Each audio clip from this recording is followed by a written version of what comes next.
Welcome back to our channel. We're reading Pride and Prejudice by Jane Austen. In chapter 32, we saw how Elizabeth talked to Mr. Darcy in private. Let's see what happens next in chapter 33. More than once did Elizabeth in her ramble within the park unexpectedly meet Mr. Darcy. She felt all the perverseness of the mischance that should bring him where no one else was brought, and to prevent its ever happening again, took care to inform him at first that it was a favourite haunt of hers. How it could occur a second time, therefore, was very odd. Yet it did, and even a third. It seemed like a wilful ill nature or voluntary penance, for on these occasions it was not merely a few formal inquiries and an awkward pause, and then away, but he actually thought it necessary to turn back and walk with her. He never said a great deal, nor did she give herself the trouble of talking or if listening much, but it struck her in the course of their third rencontre that he was asking some odd unconnected questions about her pleasure in being at Hunsford, her love of solitary walks, and her opinion of Mr. and Mrs. Collins's happiness, and that in speaking of Rosings and her not perfectly understanding the house, he seemed to expect that whenever she came into Kent again, she would be staying there too. His words seemed to imply it. Could he have Colonel Fitzwilliam in his thoughts? She supposed if he meant anything, he must mean an allusion to what might arise in that quarter. It distressed her a little, and she was quite glad to find herself at a gate in the pales opposite the parsonage. She was engaged one day as she walked in perusing Jane's last letter and dwelling on some passages which proved that Jane had not written in spirits, when instead of being again surprised by Mr. Darcy, she saw on looking up that Colonel Fitzwilliam was meeting her. Putting away the letter immediately and forcing a smile, she said, "I did not know before that you ever walked this way." "I have been making the tour of the park," he replied, "as I generally do every year, and intend to close it with a call at the parsonage. Are you going much farther?" "No, I should have turned in a moment." And accordingly she did turn, and they walked towards the parsonage together. "Do you certainly leave Kent on Saturday?" said she. "Yes, if Darcy does not put it off again, but I am at his disposal. He arranges the business just as he pleases. And if not able to please himself in the arrangement, he has at least pleasure in the great power of choice. I do not know anybody who seems more to enjoy the power of doing what he likes than Mr. Darcy." "He likes to have his own way very well," replied Colonel Fitzwilliam, "but so we all do. It is only that he has better means of having it than many others, because he is rich and many others are poor. I speak feelingly. A younger son, you know, must be inured to self-denial and dependence." "In my opinion, the younger son of an earl can know very little of either. Now, seriously, what have you ever known of self-denial and dependence? When have you been prevented by want of money from going wherever you chose, or procuring anything you had a fancy for?" These are home questions, and perhaps I cannot say that I have experienced many hardships of that nature, but in matters of greater weight I may suffer from want of money. Younger sons cannot marry where they like. Unless where they like women of fortune, which I think they very often do.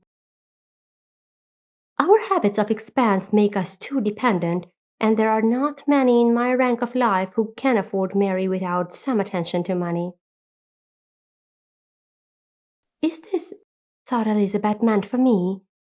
And she coloured at the idea, but recovering herself said in lively tone, "And pray, what is the usual price of an earl's younger son? Unless the elder brother is very sickly, I suppose you would not ask above £50,000. He answered her in the same style, and the subject dropped. To interrupt a silence which might make him fancy her affected with what had passed, she soon afterwards said, "I imagine your cousin brought you down with him chiefly for the sake of having someone at his disposal. I wonder he does not marry to secure a lasting convenience of that kind. But perhaps his sister does as well for the present, and as she is under his sole care, he may do what he likes with her. No, said Colonel Fitzwilliam, that is an advantage which he must divide with me. I am joined with him in the guardianship of Miss Darcy. Are you indeed? And pray what sort of guardians do you make? Does your charge give you much trouble? Young ladies of her age are sometimes a little difficult to manage, and if she has the true Darcy spirit, she may like to have her own way. As she spoke, she observed him looking at her earnestly, and the manner in which he immediately asked her why she supposed Miss Darcy likely to give them any uneasiness convinced her that she had somehow or other got pretty near the truth. She directly replied, "You need not be frightened. I never heard any harm of her, and I dare say she is one of the most tractable creatures in the world. She is a very great favourite with some ladies of my acquaintance, Mrs. Hurst and Miss Bingley. I think I have heard you say that you know them." "I know them a little. Their brother is a pleasant, gentlemanlike man. He is a great friend of Darcy's." "Oh, yes," said Elizabeth, "really, Mr. Darcy is uncommonly kind to Mr. Bingley, and takes a prodigious deal of care of him." "Care of him? Yes, I really believe Darcy does take care of him in those points where he most wants care. From something that he told me in our journey hither, I have reason to think Bingley very much indebted to him, but I ought to beg his pardon, for I have no right to suppose that Bingley was the person meant. It was all conjecture." "What is it you mean?" "It is a circumstance which Darcy could not wish to be generally known, because if it were to get round to the lady's family, it would be an unpleasant thing." "You may depend upon my not mentioning it." "And remember that I have not much reason for supposing it to be Bingley. What he told me was merely this, that he congratulated himself on having lately saved a friend from the inconveniences of a most imprudent marriage, but without mentioning names or any other particulars, and I only suspected it to be the Bingley from believing him to be kind of man to get into a scrape of that sort, and from knowing them to have been together the whole of last summer." "Did Mr. Darcy give you reasons for this interference?" "I understood that there were some very strong objections against the lady." "And what arts did he use to separate them?" "He did not talk to me of his own art," said Fitzwilliam, smiling. "He only told me what I have now told you." Elizabeth made no answer, and walked on, her heart swelling with indignation. After watching her a little, Fitzwilliam asked why she was so thoughtful. "I am thinking of what you have been telling me," said she. "Your cousin's conduct does not suit my feelings. Why was he to be the judge?" "You are rather disposed to call his interference officious." "I do not see what right Mr. Darcy had to decide on the propriety of his friend's inclination, or why, upon his own judgment alone, he was to determine and direct in what manner his friend was to be happy. But," she continued, recollecting herself, "as we know none of the particulars, it is not fair to condemn him. It is not to be supposed that there was much affection in the case." "That is not an unnatural surmise," said Fitzwilliam, "but it is a lessening of the honour of my cousin's triumph very sadly." This was spoken jestingly, but it appeared to her so just a picture of Mr. Darcy that she would not trust herself with an answer, and therefore, abruptly changing the conversation, talked on indifferent matters until they reached the parsonage. There, shut into her own room, as soon as their visitor left them, she could think without interruption of all that she had heard. It was not to be supposed that any other people could be meant than those with whom she was connected. There could not exist in the world two men over whom Mr. Darcy could have such boundless influence.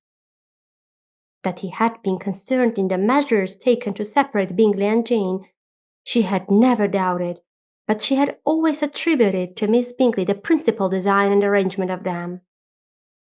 If his own vanity, however, did not mislead him, he was the cause, his pride and caprice were the cause, of all that Jane had suffered, and still continued to suffer. he had ruined for a while every hope of happiness for the most affectionate, generous heart in the world, and no one could say how lasting an evil he might have inflicted. There were some very strong objections against the lady, were Colonel Fitzwilliam's words, and those strong objections probably were her having one uncle who was a country attorney and another who was in business in London. To Jane herself she exclaimed, there could be no possibility of objection, all loveliness and goodness as she is, her understanding excellent, her mind improved, and her manners captivating. Neither could anything be urged against my father, who, though with some peculiarities has abilities Mr. Darcy himself need not disdain, and respectability which he will probably never reach. When she thought of her mother, her confidence gave way a little, and she would not allow that any objections there had material weight with Mr. Darcy, whose pride, she was convinced, would receive a deeper wound from the want of importance in his friends' connections than from their want of sense, and she was quite decided at last that he had been partly governed by this worst kind of pride, and partly by the wish of retaining Mr. Bingley for his sister. The agitation and tears which the subject occasioned brought on a headache, and it grew so much worse towards the evening that, added to her unwillingness to see Mr. Darcy, it determined her not to attend her cousins at Rosings, where they were engaged to during tea. Mrs. Collins, seeing that she was really unwell, did not press her to go, and as much as possible prevented her husband from pressuring her. But Mr. Collins could not conceal his apprehension of Lady Catherine's being rather displeased by her staying at home. This much for today. Stay tuned to our channel to see what happens next.